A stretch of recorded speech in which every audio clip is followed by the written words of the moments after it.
Okay, welcome back to how to increase your conversions in your marketing. And in this video, what we're going to do is we're going to discuss increasing conversion in your email. Now, we're going to look at some of the key points, and then we're going to take a look at split testing inside of Aweber, actually on the site. Now, in order to increase your conversion in email, one of the most important things that you need to do is to consider email as copywriting. And that means that all of the previous discussion that we had regarding headlines, sometimes subheadlines, a call to action, a, a bit of scarcity, all of those elements that make up good copywriting also make up good emails. Now, if you consider that you are actually trying to get your buyer to take action, that means that you'll need to appeal to their emotion and that your writing needs to be benefits based. So just as you were writing a sales letter or anything else, you're obviously writing copy and you're writing text, but you must consider that your reader needs to get the benefit of why they need to go either to click the link that you're suggesting or to take the action that you are asking them to take. One of the other things that you can do to increase your conversion is to find out what part of your email is working and which parts are not. And you can do that by conducting split tests. In most autoresponder services, you have the ability to conduct split tests and to send different parts of your list different emails. And by doing this, when you change one element of the email, you are actually able to test different parts of your marketing. Therefore, let's take a look at the split test inside of Aweber.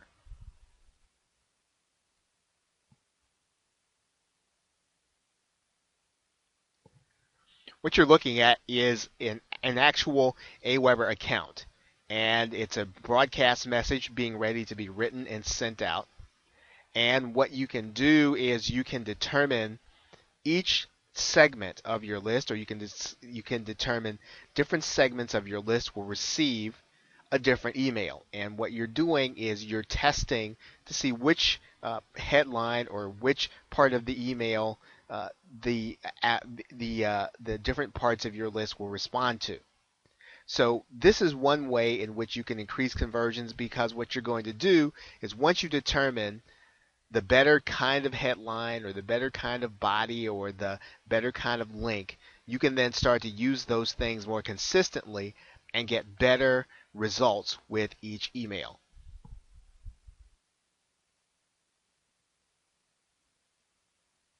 Now, one of the other things that is suggested that you do is to test greetings.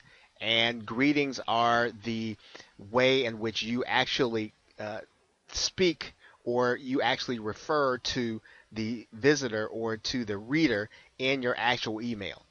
Now, in order to take a look at this, let's go back to take a look at Aweber again. And what we're going to do is we are going to actually send a broadcast message so that we can take a look at this.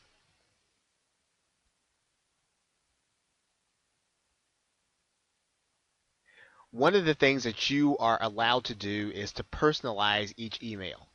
Therefore, if you click the personalize button, and every autoresponder service has this. Now notice that what this part of your email says has a funny bit of code in there, and it says first name fix. That means that the person's first name is going to be placed in that subject line. You can also do that within the body of your email in different parts. So you can personalize it. Now, why must you test this? Because it has been proven that certain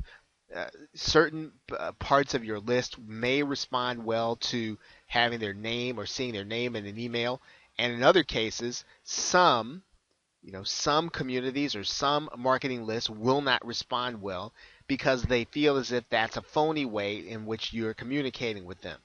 So what you'll need to do is to test your particular list to see which one they respond best to. And you can do that through split testing.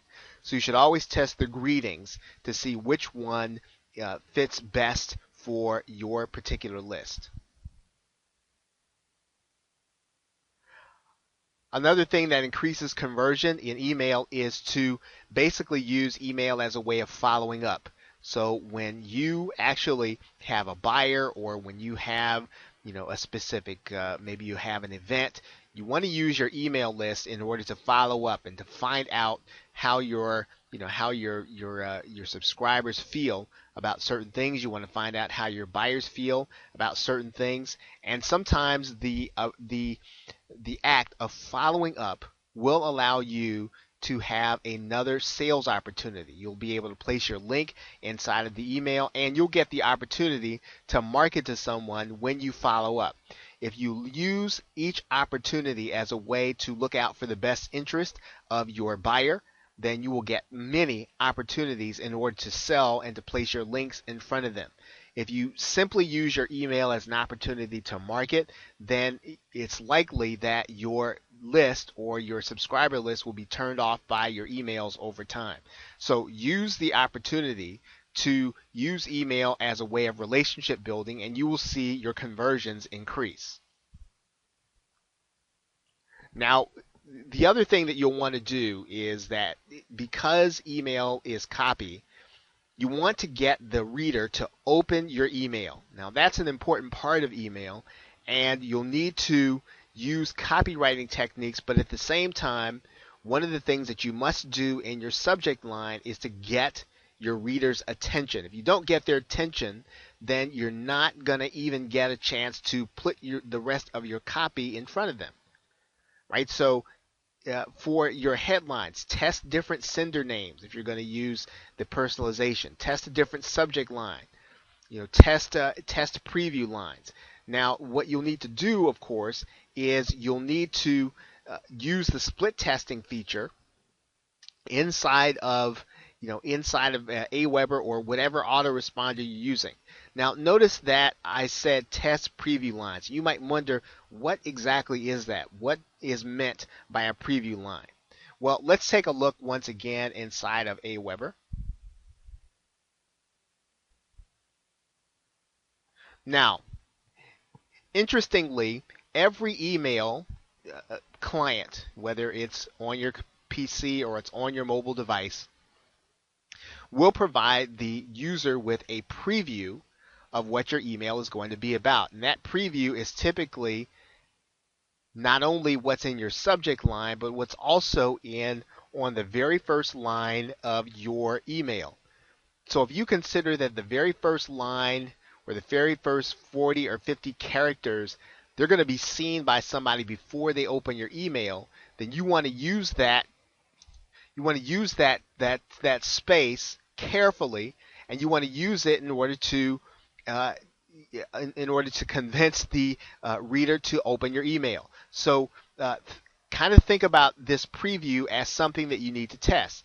Do you want to leave the personalization on this first line, or do you want to make this first line something, again, that's benefit based? Right? Because if you know if the preview is going to make it so that they're going to see benefit based right from inside their email before they open it, then you'll want to make sure that it is. Now, obviously, I just wrote those words benefit based there. It depends on what you would write there, but whatever you put there, you can use it as something that's going to be benefit based, and then you'll be able to tell and test this particular part of your email. Okay, so there are various things that you can test inside of your email to increase conversions. Remember, you're conducting split tests to try to figure out which of these things performs best, which gets people to open, and then once they open, which gets people to actually click your link and to take action. Okay, and so with that, thanks. I will see you in the next video.